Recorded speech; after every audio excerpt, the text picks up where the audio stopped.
Live from the rooftop of the Hermann London Real Estate Group in beautiful downtown Maplewood, it's the St. Louis Realtor Podcast with your host, Adam Cruz.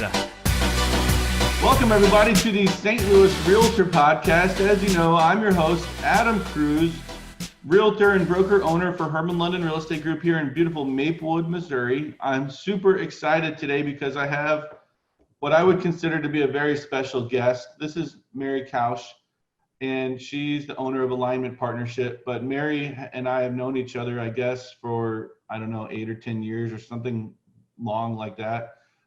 Mary's played a lot of roles for me, from mentor to she's taught me a few different classes. She's put on an event for our company. We hired her to put on a big event for like our business planning retreat and motivational stuff.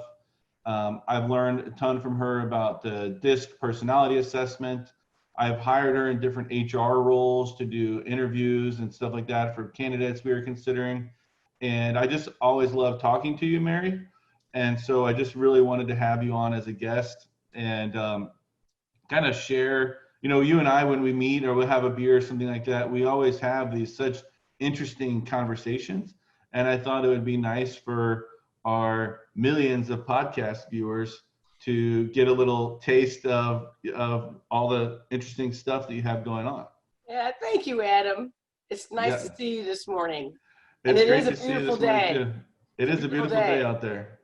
Yeah, so I'm wanting to cover a few different topics with you. Like one of my favorite things that you and I talk about is the DISC personality assessment. It's not a test. You've made that very clear to me. But before we jump into that, I guess if you don't mind me asking, you've been a self-employed person for as long as I've known you, but you just told me it's nearly 30 years.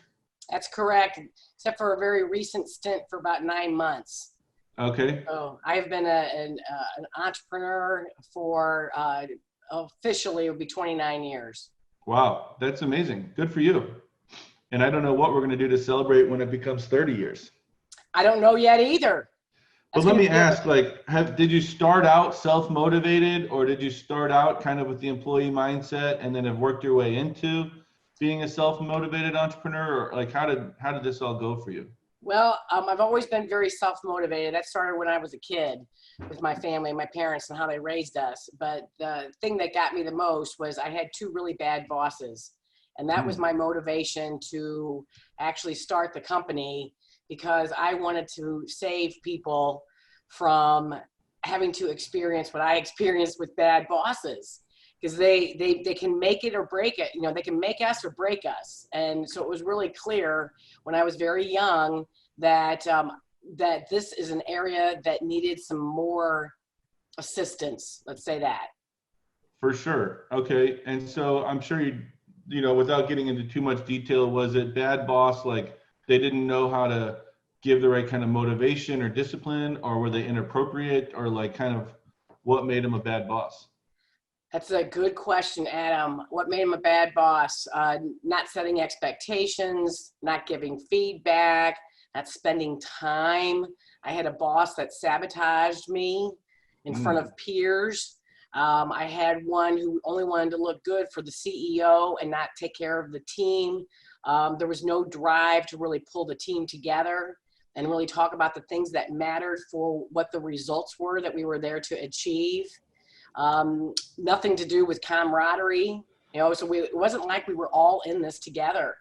And that's one of the foundational principles of having a team that's going to function in a high performing way is, are you all in this together, or do some of you just look out for yourselves? And that's that whole, you have to hire people that you want to be part of an intact team, that they're all in this together rather than being a maverick. Interesting. I think part of the problem we're going to have today, by the way, is everything you say, I want to go off on these little tangents and ask you about it. You mentioned that the boss didn't know how to set expectations. And I've had to learn over the years about how important that is, and I always thought that, can I give an example? When I first formed the company, our policy with the agents was like, hey, just turn in your paperwork. It's all good, But as we went along, I realized I had to make a checklist of exactly the forms that they needed for each deal. And when I came out with that checklist, I thought it was going to be pitchforks and torches at my door, right? You can't make us do this stuff or something like that. But what I found is everyone loved it because, like you said, they want to know what's expected of them.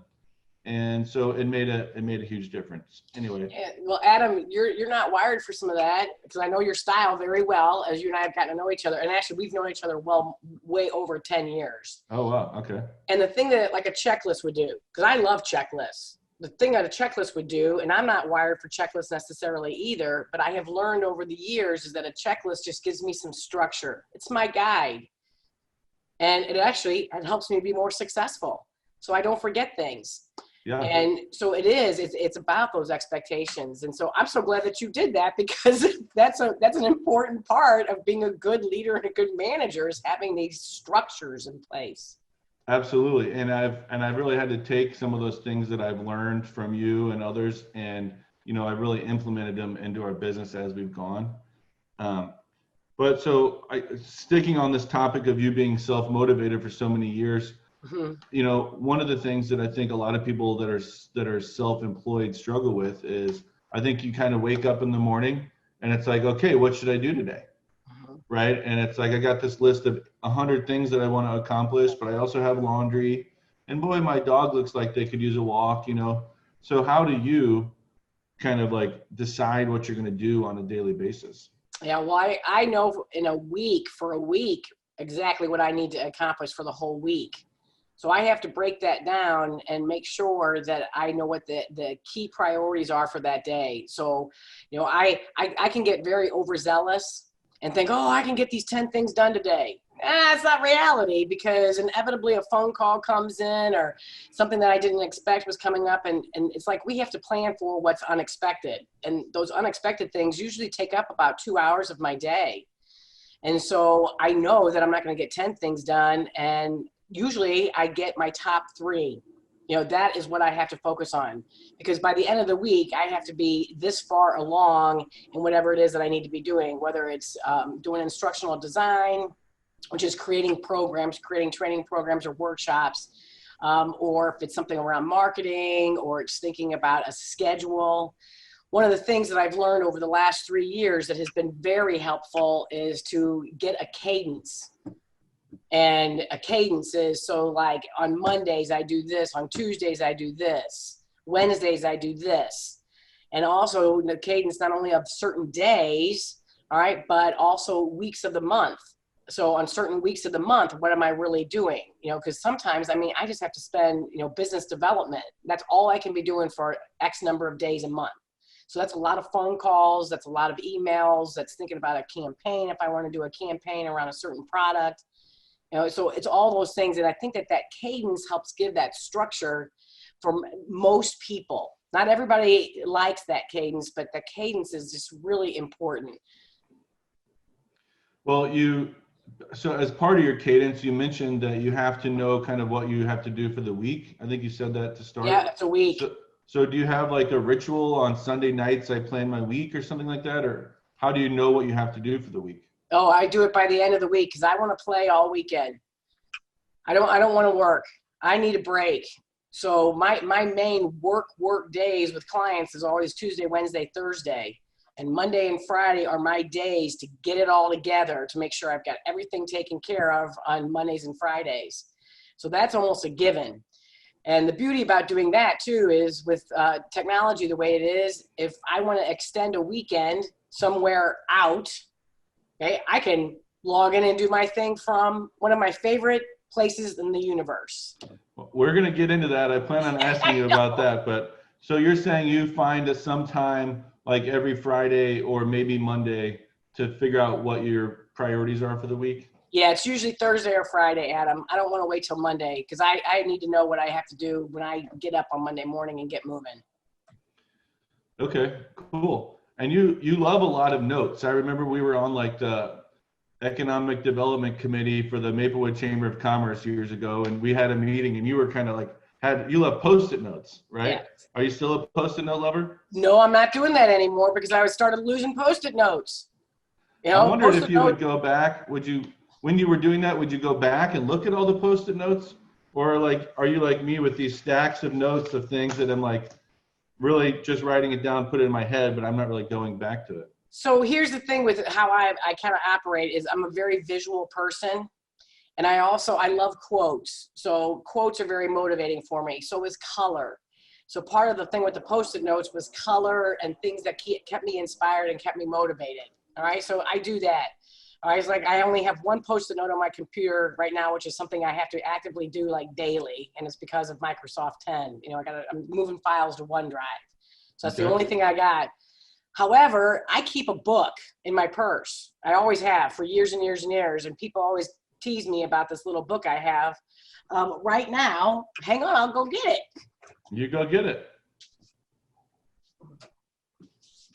So I probably have, this is what this one looks like. Others I have motivational quotes on them and stuff, but this was given to me by a very special friend. And I write things in here all the time and I go back. And everything's dated, everything has who the person was and everything, but it just helps me keep track of my ideas and my thoughts. And I also have people that I get to talk to on a regular basis, my colleagues and my friends, my clients, you know, so I make sure that helps keep me motivated regularly. So when you said that you make a plan for the week and then kind of you have a cadence for each day, you're saying that you wouldn't ever say like, okay, these are the things I'm going to get done on Monday, and pack so many things in there that there's no time for that, what you're calling like 2 hours, like the plan's going to change stuff. Yeah, I used to do that, Adam, and it just doesn't work. So I have discovered that, you know, don't set yourself up for failure because then you feel bad. So set yourself up for success. Being reality is how many key priorities can I work on any given day, because I have to know what the exact result is and how it's going to translate into what's next. So, you know, like I know today I have to call 5 people today. All right, so I got these 5 people I have to call, but I also, because of a project I'm working on, I had to put clients in for this afternoon. So I've got clients this afternoon as well. Oh. And that's not normal for me to do that. So I know that when you and I get off this, that I will make those phone calls, and then, you know, then it's time for lunch, and then, you know, I come back and do that. But I knew what my reality was for today at the beginning of this week, and I just knew that I would only have the time to do those specific things, and then I'd be done by the end of the day. Yeah, because it is Friday. It is Friday. That's right. You got a busy day for your Friday. Yeah, and I know you wanted me to save on this whole thing about really getting this balance thing, and we'll talk about that, I know, later, but it is just so important because we become our own worst enemies as human beings. Let's just go into it right now then, Mary, you know? Okay. So good. One of the things that I've noticed from you is that you are, you're not bashful or shy or whatever about saying, hey, I'm going to go on this trip, or I need to unplug, you know. But I find if I go like golfing on a Thursday or something like that, I'm like secretly golfing, you know. I don't want anyone to know that I'm golfing and I'm not working, and then I'm on the golf course and I'm texting and emailing and stuff like that, you know, which is much less enjoyable than what I'm imagining your approach to be, which is don't call me for 3 weeks or whatever. So tell me about kind of what you do and your strategy there. It is very specific. I'm not afraid to tell somebody I'm taking time off. Yeah. I'm going to be off. I'm leaving if you need to talk to me, it has to happen by noon on Thursday, because I'm leaving on Thursday afternoon to unplug, and I won't be back in until noon on Monday. And Adam, over all these years, I have found that people have great respect for that. Yeah. And I'm not going to hide that I need time off, because we all need downtime, and it is truly rejuvenating. I mean, I cannot be good for you if I'm not being good to me. And a lot of people think that's a trite saying, but it is true. And so I have to do that. Nature is my therapy. So I'm going to be out, you know, and about, and like this right now it's fall foliage. And I just talked to a friend of mine the other night, and I said, hey, let's go for a drive. Northern Missouri is going to be peaking here, and Southern Missouri is going to be peaking here. Let's go. So, and if that's going to be on a Friday afternoon, I am going to schedule time for that next Friday afternoon, because I want to go for a drive and see the trees. And on that drive, what do you do? Like, where's your cell phone? Usually somewhere. I mean, I'm not very good. I'm not even hooked up to Bluetooth purposefully because I don't want to be using all my time. I like windshield time because it gives me time to think. So, burnout's real. Did you know I did a blog post on this, but the World Health Organization, that employee burnout has actually become a health classification. Wow. Burnout. It makes sense, especially, but also, have you found, like I have, that when you're doing that sort of unplugging time, that you have some of your best ideas? Absolutely. I get clarity. I figure out some of the dilemmas that I'm in personally. I figure out some situations with my clients and my colleagues. I get to think about what I want to write about next. I get to think about people that I haven't talked to for a while that I want to re-engage with and give them a phone call or something. And, but I do that too, because I mean, I walk regularly, as you know, and I get my exercise in, and I need to calm my brain. So do you have, like you just kind of mentioned that you sort of randomly called your friend and said, let's make this drive, but do you have a cadence of when you take your like unplugged trips? Well, I have my annual one. I That's didn't the get big to do one, it. right? Yeah, I didn't get to do it this year for 2020, given all the lockdown and different things, and things were just a little bit. Things were not a little bit. Things were very, very different this July. But this would have been my 18th consecutive year, and I started it, and I was really worried about doing it. And it was, I call it the extravaganza. And the extravaganza, you've heard me talk about this, is I would leave on July 1st and I would not come back until July 31st. And I would wander. And typically I would always have a destination. And sometimes I would make it, sometimes I would not. It would always involve many things out in the woods and exploring, downtime. I would check in with clients along the way. I would give them a designated time when I knew that I would be somewhere where I could check in with people. But it was it's the most glorious time of my year because I get completely refreshed. Wow. Yeah. Did you choose July because that's when you like to be outdoors most, or is that generally a downtime in people's businesses, or how did you kind of come across that month? Yeah. So the downtime in people's businesses. So I didn't start doing it. I looked at what was happening in my business for 10 years. And in 10 years, I had no income in the month of July. And I was like, okay, well, everybody's on vacation. It's just kind of like one of the hottest months here in the Midwest. And people were just kind of doing their things. It was just like a lull month. Uh-huh. And so I was like, well, why do I keep fighting this? Because if I'm not going to be able to generate what I need to be generating, or I want to be generating in July, why don't I just join? Why don't I just join this effort? So that was one reason. And then the second reason is it's my birthday. So nice. Yeah, and I always celebrate my birthday. And as long as I can remember doing this, is I make sure that on my actual birthday that I am doing something I have never done before. And it could be cooking a crazy dish. It could be going to a new park. It could be something I'm doing with my family that I've never done before.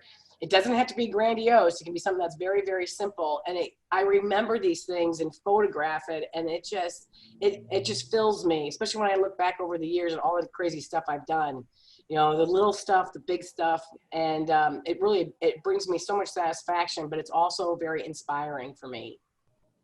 I love it. I love it. As you go, will you try to go for longer? Would you rather have like a second month, November, or would you rather have like June and July, or 2 months at once? Oh, Adam, I mean, I could see me doing it for 3 months in a row. Easy. So would you rather do it 3 months in a row, or like 1 month, let's call it retreat, because you are working and thinking about work at least. Yeah. 1 month retreat, 2 months at work, 1 month. You'd rather do 3 months in a row? Yeah, I haven't really given it much thought because I get so rejuvenated. But I regularly will schedule other vacations. I find that I get into the winter doldrums, and so I need to break that. So I need to, again, to get re-energized. I need to see sun, or I need to get out of the winter mode. So I'll go do something besides, just keep trying to push and the grind. You just can't keep doing that. You're just going to burn out. And this is actually things with every day too. I have a tendency to be work way too much, the whole proverbial workaholic. Yeah. When I was coming up through the ranks in corporate America, that got rewarded. Being a workaholic got rewarded. This also goes back to this bad boss thing, because part of people being a bad boss too was the proverbial carrot and stick, trying to motivate through intimidation, or if you don't do this, then this is what's going to happen. So that has never worked for humans. And so when we start thinking about like what it is that people need, at some point in your day, we got to stop. And you've got to get recharged to get ready for whatever your next day is going to be. Otherwise, you won't be as good as you could be. All right. And it's always about giving your best effort, hopefully every day, to do your best work. And like some people are most productive at 6 a.m. That would not be me. Other people are most productive at noon. So we have to find that. I'm going to go back to the word cadence. That has been something that's been really big these last few years for me, is cadence. Cool. Okay. Well, one of my favorite things, if I might switch topics now. Sure. One of my favorite things to talk about with you, because you might not call yourself this, but to me, you are the foremost worldwide expert on the DISC personality assessment, right? And so you, over the years, like you said, we've known each other now over 10 years. I think we're probably the one who introduced me to the DISC personality assessment. I've learned a lot about myself from it, from the assessment. We're not allowed to call it a test, Mary. You taught me that. So That's right. It's not a test. I learned a lot about myself. Yes. Yeah, this is not a pass-fail. So I learned a lot about myself from this DISC personality assessment. I've learned a lot about other people, right? When I started dating, who's now my wife, Molly, we had her take the DISC personality assessment, and then you gave us a comparison report. Yep. And so then I took Molly out to dinner and we went through those reports together, and she still thinks that's funny. But and then I've done that with other, people that work here and stuff. And it's just had what you've taught me through that DISC has had such a crazy, dramatic, positive impact on me that I don't know. I hope that we can talk about it a little bit today, and maybe you can give an overview of what it is. And so Adam, why don't you just embellish on that a little bit more in terms of like how was it so powerful for you? Because even if you took I remember when you wanted us to do this with Molly, which I thought was great. I've also done it with a sister and brother-in-law as well. Okay. Yeah. So it can only improve your relationships if you use the information. So I love hearing this because you are such a fan. Yeah. But can you give us like two things that actually really did to help you with growing Hermann London? Sure. So what we'll find is that everybody maybe has the same goals or similar goals or whatever, but they all have different personalities and different ways that they like approach people and approach a problem. But I guess it's about like they have different ways that they sort of process information, right? And so one example, there's this guy who works here. His name's Tom. Tom knows I love talking about this, but Tom and I were friends for years before he started working here. And Tom's personality is way different than mine. And I'm always this guy who has all these big ideas and change, and let's do this all the time. And I would say, Tom, I've got this great idea. Tom would say, no. Tom, let's change this. No. Tom, let's try this new thing. No. And it's like, God, Tom hates me. I'm thinking Tom hates me. Tom hates my ideas.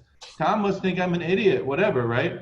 And then you have Tom take the DISC personality assessment, and then we both understand Tom, and we realize Tom doesn't hate you, Adam. Tom just processes information differently. Tom doesn't like change. Tom, you have to, so for my relationship with Tom, now I can say, Tom, I have this great new idea. I know he's going to say no, And I don't get all mad and flustered and try to convince him right then of what it is. But because of what I learned from you, I give him time to process the information. I give him time to do his own research, right? I give him time to think about it. And then we'll come back and talk about it a couple of days later. And Tom might come around. I might be able to convince Tom at that point, or Tom might have convinced himself that it is a good idea. And that was like, that small thing was just so important for our relationship, because now I don't feel like Tom hates me or thinks I have bad ideas. And now Tom and I are actually doing things and moving forward. We just had to sort of communicate with it a little bit differently. Well, Tom, I remember this fateful day, Adam. I'll never forget that fateful day. Okay, I remember it really well. It was over at your office. But the thing that Tom also helped you do, he really helped you, because he took you from way up here, pulled you down here, and he gave you some insight that you just aren't naturally wired to discover on your own. All right, but you also feed him ideas that he can then really like crunch on and think through. His research is very important to him, and to make sure that he had, the way that Tom is wired, for those of you who are listening, Tom's conscientious, and what it would be is he would want to have his quote unquote ducks in a row. He would want to make sure that he would be successful, because he has done the logical approach. Okay, Adam does the inspirational approach because he's an influencer in disc language. And so because you took the time really to understand each other, you have now benefited, both of you, you've benefited your team, and you have grown your company, because you are taking that time to make sure that you're balancing out. Adam wants this, but Tom wants this. And so how do you come together and make it happen? Yeah.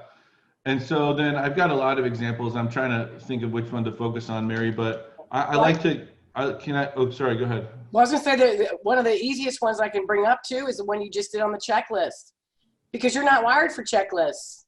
Okay. And so you just actually stepping, I call it flexing your style. You and I have talked about that, but to flex your style is you created this checklist that set everybody else up for success. That's not naturally you, but that helped the whole rest of your team. Yeah. Perfect. Yeah. So, my personality isn't to be that like deep into the details. I've got a lot of ideas. I like a lot of action. And I know that I need those kind of detailed type of people around me, and that they have value, just because that person's not like spewing out tons of ideas all the time. Right. Mary, I like to compare this to painting a room. Okay. What a great analogy. So when my wife and I paint a room, I'm the roller, right? And she's the cutter. And so when you roll, think of the wall. Rolling is really 90% of the wall, right? And cutting is 10% of the wall.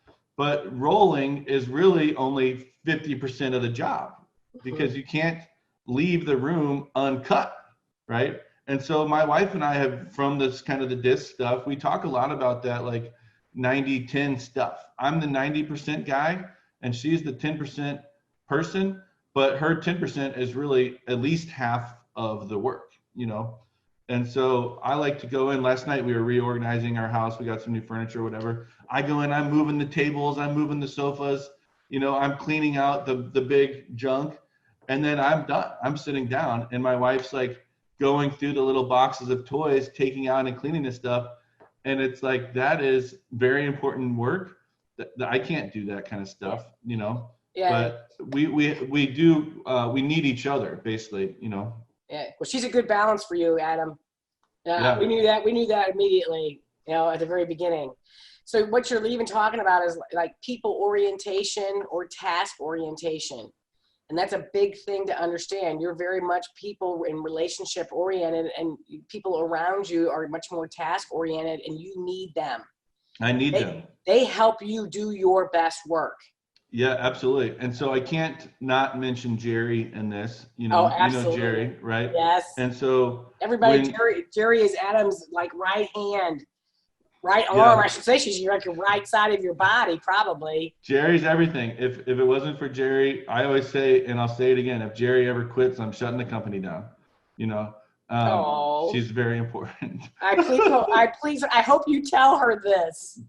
Yeah. Well, actually, because of the DISC assessment and that comparison report, I learned from that, thanks to you, that, for example, Geri likes to know that she's sincerely appreciated. Absolutely. Right? And so it's kind of a running joke, but it's serious now because of that. Years later, I mean, I don't know, that's probably been 7 years since she took that report with you, but I still say to her, Geri, I sincerely appreciate you. And she knows I'm saying it because the report told me to say it, right? I mean, she knows I appreciate her too, but she, I think, still likes hearing it anyway, you know? And so, like, working with me, I would come in, especially like as our company was like really getting started, I would come in almost every day with a new idea. And Geri, being the steady, that keeps it all together person, I think that at first, you know, it's like day one, she's like, okay, new idea, I can do it. And then day two, it's like, okay, another new idea, I can do that, I can do both of those. And then the third day, I'm like, another new idea, and she's like, how can I keep it all together? Right. And I think Geri had to learn, and you probably helped her learn this, like, Adam's going to have a lot of ideas. He doesn't necessarily need you to do every one of them.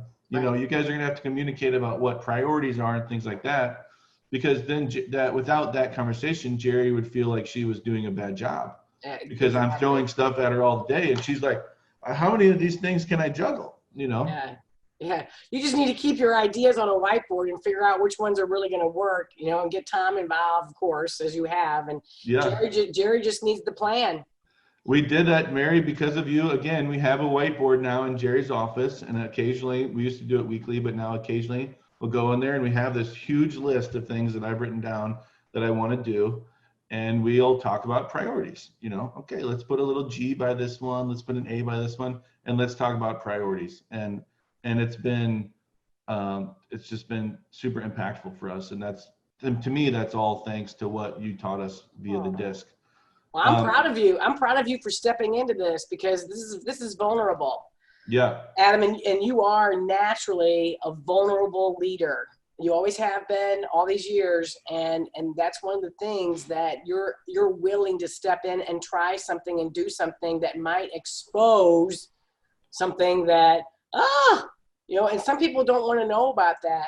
But the more that you become vulnerable and you actually like explore some of these things that you're not sure about, it's like the thing with Tom and you. You know, you weren't sure about that just during your friendship. But then when things came to light, it was a vulnerability that you accepted and you embraced, that, hey, I want to make this better. I want to make this team better. Yeah. And in order to get better, sometimes, you know, that soft underbelly that we have needs to be exposed as to the why that we're doing something or not doing something. Yeah. Yeah. So I applaud you. I'm so proud of you. And this is smart. You've turned this around on me, and now you've got me talking about disc, but I'm so excited about it. I want to give another example if I can. Oh, sure. This is your show, Adam. You just do whatever you want. Well, I'm supposed to be pulling stuff out of your brain, but you've already taught me so much that I'm just kind of sharing some of that, you know.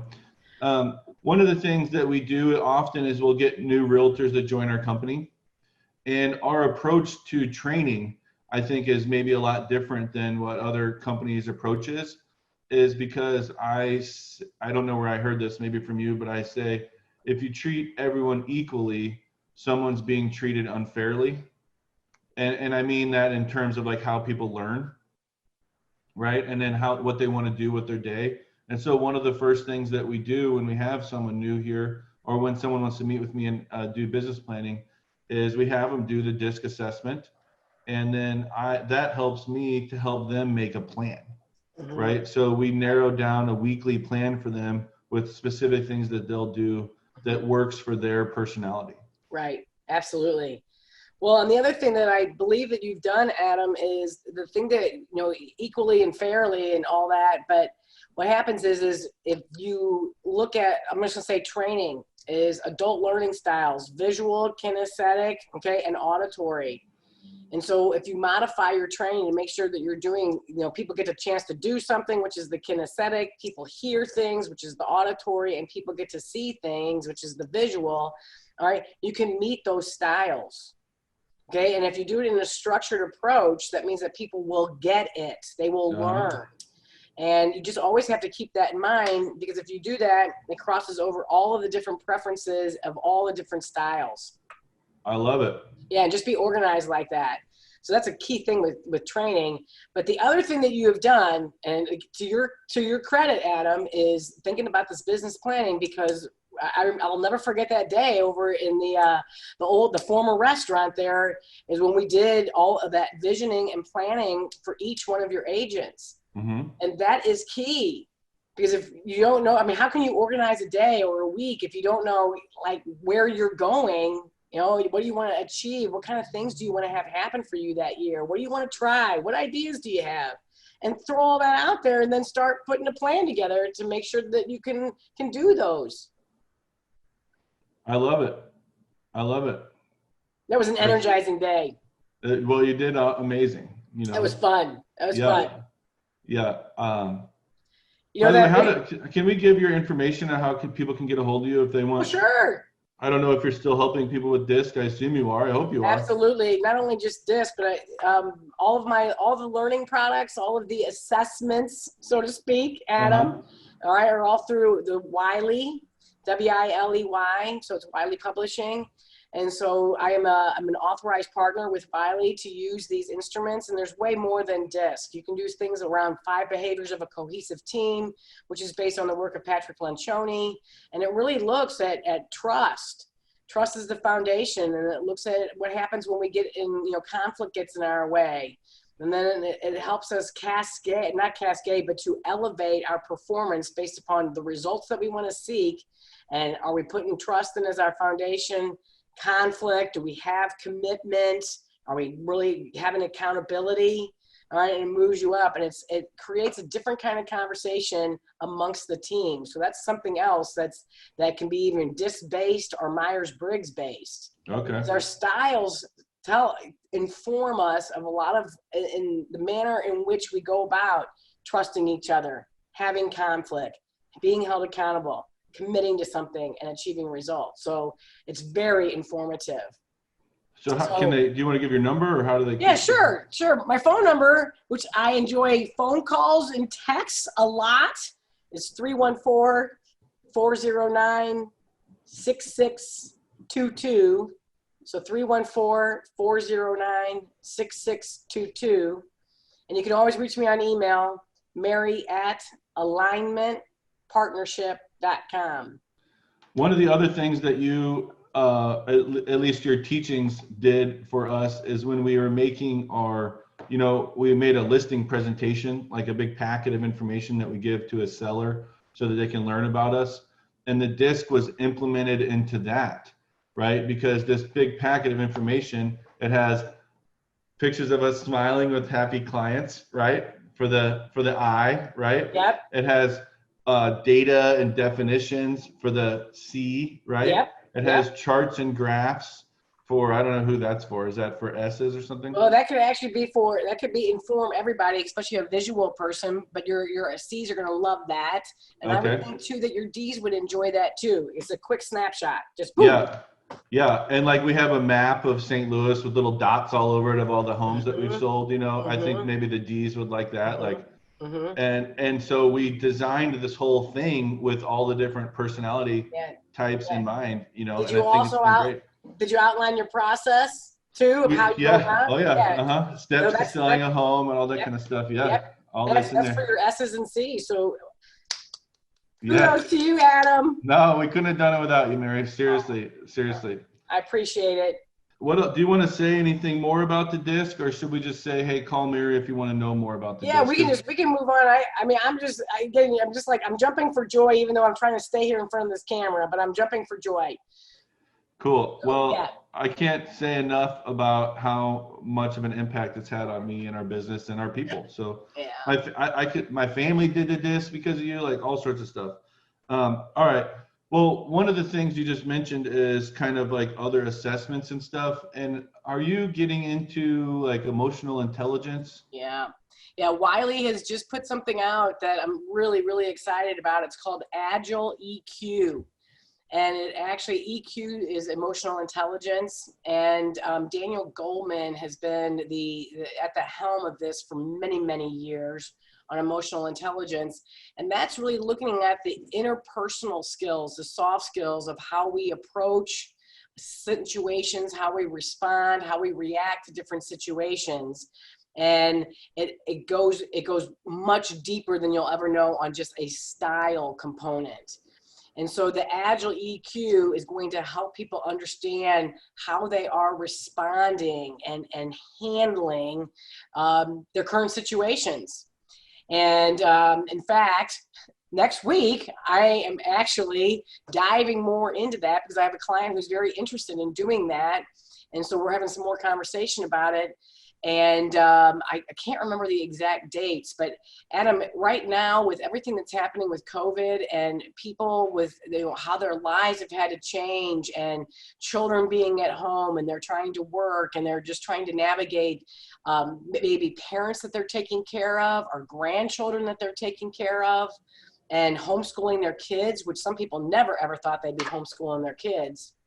It's a way for people to, especially couples, to take a look at how are they responding to each other and responding to their current environment within which they have to be productive and they have to live their lives. And so I'm really excited about that for where we are right now as society.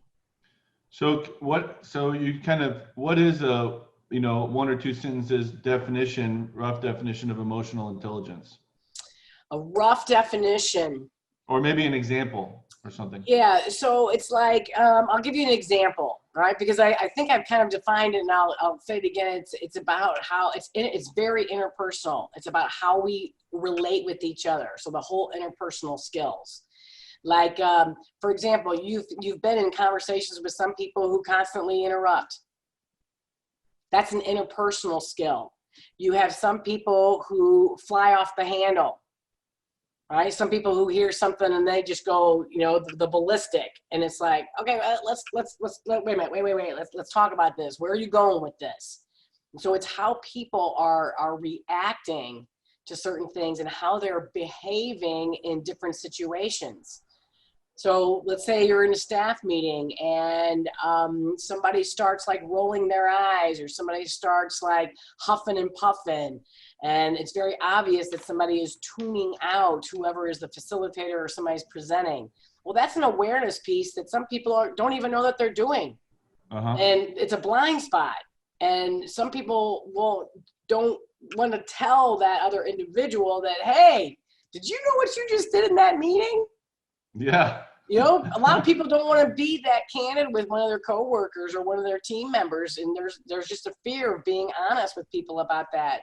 And so this Agile EQ helps bring some of that to light, because self-awareness is the very first step to modifying behavior. If you don't see it, it's not going to change, or it's not going to be modified. Is Agile being used kind of in the same way they're using it in like development now, where it means like just sort of like checking in every 2 weeks or whatever? Yeah, you can use that. You could use DISC. You could use your Myers-Briggs. You could use some things like the 5 behaviors of a cohesive team. You could talk about, expectations. You would just say, hey, let's talk about how we're getting along. Let's talk about how I'm managing you. All right. What do you need me to do more of? What do you need me to do less of? All right. And especially looking at like where people want to grow into these days. What would you like to do next? Is there a certain kind of project? And if we're not touching base and having those kinds of conversations, we don't know. Okay. Can I give an example of what I think, like where emotional intelligence might come into play in my business, and you tell me your thoughts on this? Lately with COVID, we're sort of encouraging our agents to try new things and get out of their comfort zones and whatever. And part of that is coming into play is we're making a lot of phone calls, and calling a neighborhood and inviting them to an event or something like that. And or calling people and offering to buy their house, And when I'm getting some new people that are going to do this with me, it seems like they're real worried about their script. What's my script? My script, my script. And they want to talk about the script. They want to do the script. And I'm saying the script is sort of important, but you need to get on the calls. You need to practice, right? And they are uncomfortable with practicing a lot. But to me, that's where the kind of the emotional intelligence comes in, is in that practice, right? So if you talk to somebody and they say, yeah, I need to sell my house because, I'm getting a divorce or something, right? If you just follow the script, it's like, okay, getting a divorce, great. So you'd love to sell your home. And but if you have any sort of freaking emotional intelligence, right, you would pause there and go, oh my gosh, I'm so sorry. Or like, oh, that's terrible. Like, whatever. Like you'd give some sort of empathetic response, right? Yeah, and that's not scripted. You can't put that in a script. Someone has to have emotional intelligence to be able to do that, to look past like, well, does that mean I'm going to make money here or not, right? It's like, let me actually care about what you're saying. And I think I'm finding success on these calls. And I guess that's because I think I have emotional intelligence, or is that? Yeah, well, remember, you're also the people-oriented person. You're the relational person. So, and people want to know, when we're communicating with them, people want to know that you can identify with what they're going through. So let's take the case of this person being divorced. Is rather than following a script, it is to empathize with them. Oh, I'm so sorry to hear that, or wow, that must be difficult right now. Selling your house must be bringing you, some angst, something to identify with the other person rather than just launching in. Because if we don't identify with the other person, then they probably don't think that we're listening. Yeah, we're not a robot. Yeah, right. You're not a robot. And so how do we identify with the other human that we're actually, in this dialogue with? All right. So that's a big thing. And yeah, I can see where that would be into this emotional intelligence. Absolutely. Also falls into communication. It also falls into style. So here's an example. Oh yeah, please. Because a script is just like that checklist that you talked about earlier. So a script is something that will give me some parameters. It will give me confidence when I practice it. It will be my guide. It won't be like I'm going to get tongue-tied. All right. And people's biggest fear, is picking up those phones. One of their biggest fears is picking up that phone and making those cold calls without having a foundation, without having an opportunity to say, hey, I'm confident here. I know what I'm going to say. And hey, if the conversation goes this way, I know that I should say this, or I could cover this, or I could do that. And I really think it's much more about confidence, is why they're asking you for scripts, is to help them.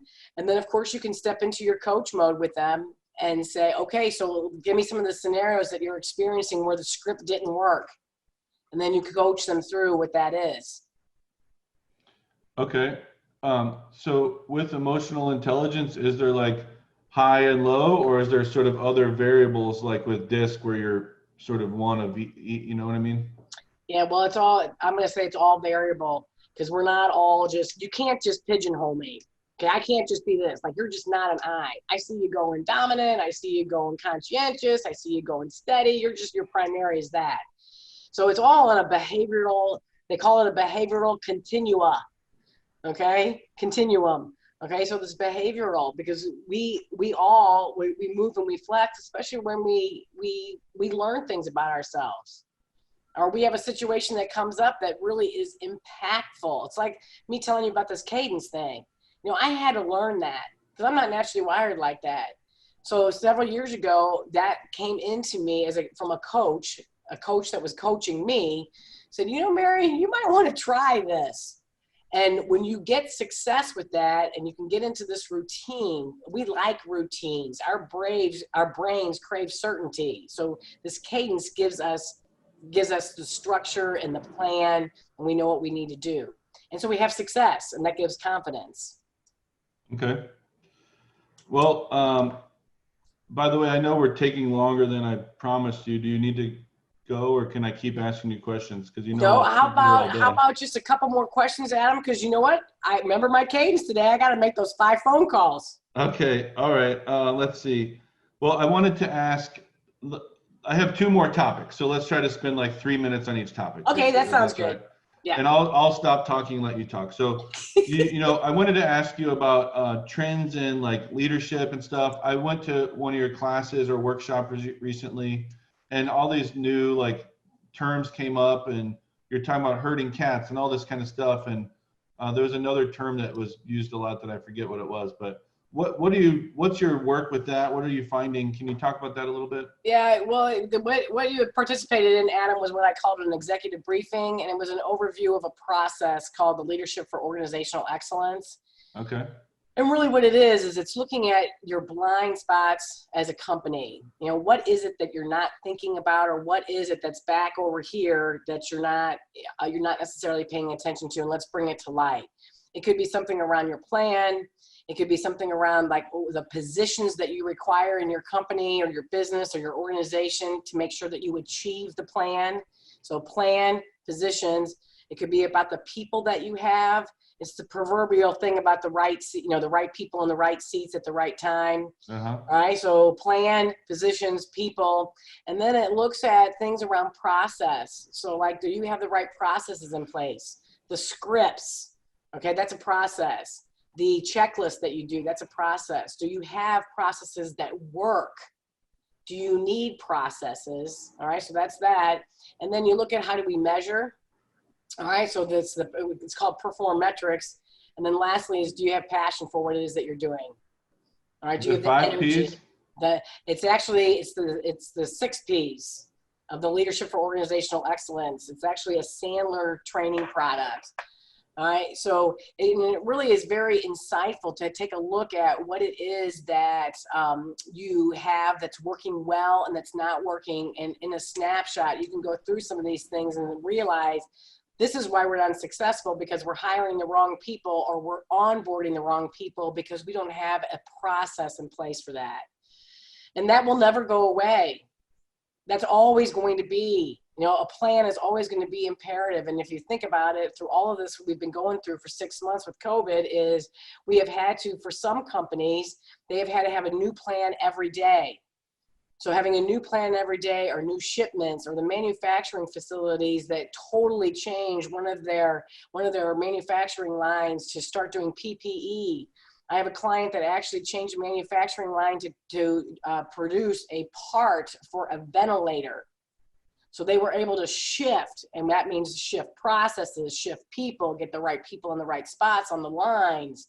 So we always have to do that. Yeah. It's never changed. I love it. All right, I promised you I wouldn't. I could ask you 50 more questions about that, but I promised you I wouldn't. Last thing that I just wanted to ask about today is, I met you through what was the Maplewood Chamber of Commerce. Now I guess it's the Mid-County Chamber of Commerce.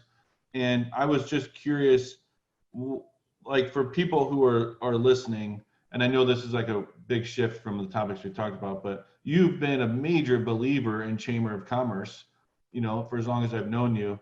Why would you encourage someone to join a Chamber of Commerce? Why? I can speak about the value that it's brought me, and this is my why. Number one is community, is really knowing your community and knowing the people that are helping your community be sustainable.